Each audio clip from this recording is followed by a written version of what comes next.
Since the coronavirus pandemic, my group has switched our focus and is now exclusively working on trying to find a way of treating COVID-19 in patients.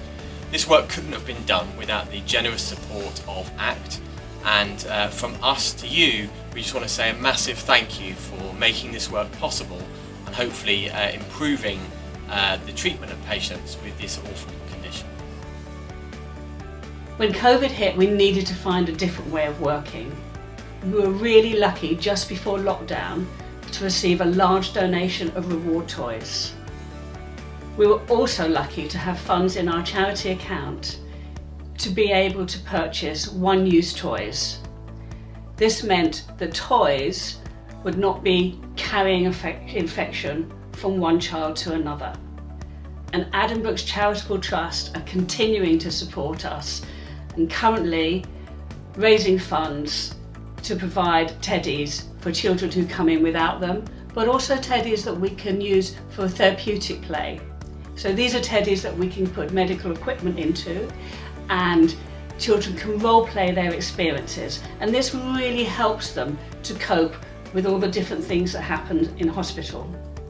So we want to say a huge thank you to everyone who supports Addenbrooke's Charitable Trust, all those who are currently helping us and those who have been helping us for many years.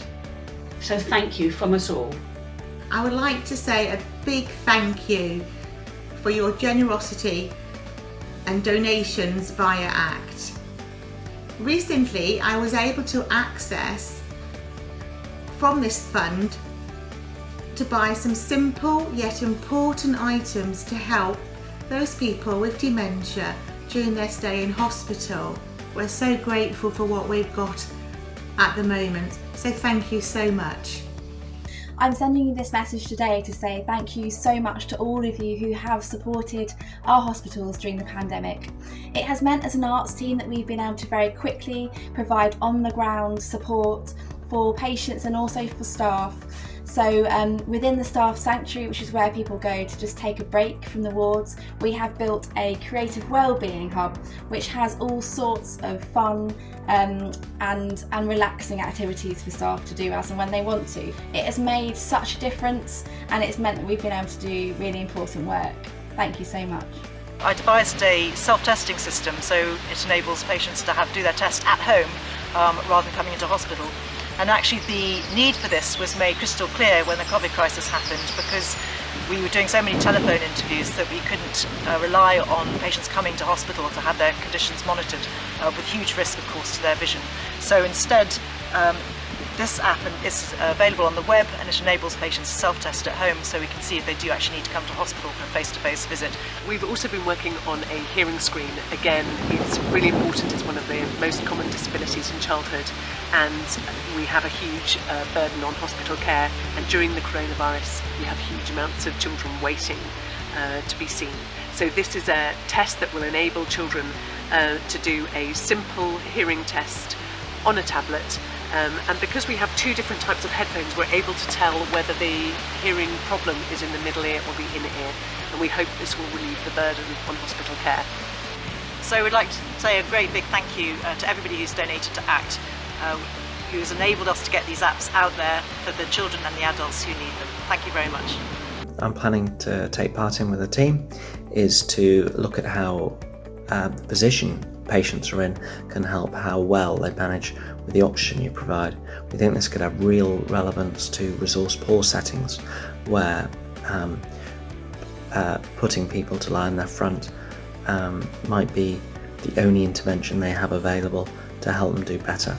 COVID-19 has been a time of huge upheaval, and it's also been an opportunity for the campus to really help people's understanding of how to look after this condition. I'm hugely appreciative to Addenbrooke's Charitable Trust for allowing this work to take place, and it's all thanks to the great support that they received. We're research nurses in a study called RASCALS, which is a collaboration between Addenbrooke's Hospital and Cambridge University. The RASCALS study is investigating hospitalised and critically ill children with COVID-19. With the support of generous donors, to Addenbrooke's Charitable Trust, we will be able to better understand how this virus causes inflammation in children's bodies and help us diagnose infection in critically ill children faster. Thank you for supporting this important work. I would like to say a huge thank you for the generous contributions from the ACT supporters. Your donations are helping the therapy department to provide rehabilitation to those patients most severely affected by COVID-19. This is only possible because of your donations, so thank you. And I'd just like to say thank you to everybody who's donated to ACT over this current period of time. We've been able to use that money to purchase iPads for every single one of our adult inpatient areas. This has allowed each of those wards to implement virtual visiting. This has meant so much to the patients as well as our staff to enable them to reach their loved ones at a time when we haven't been able to let anybody else onto the hospital. Thank you so much, it's made a great difference.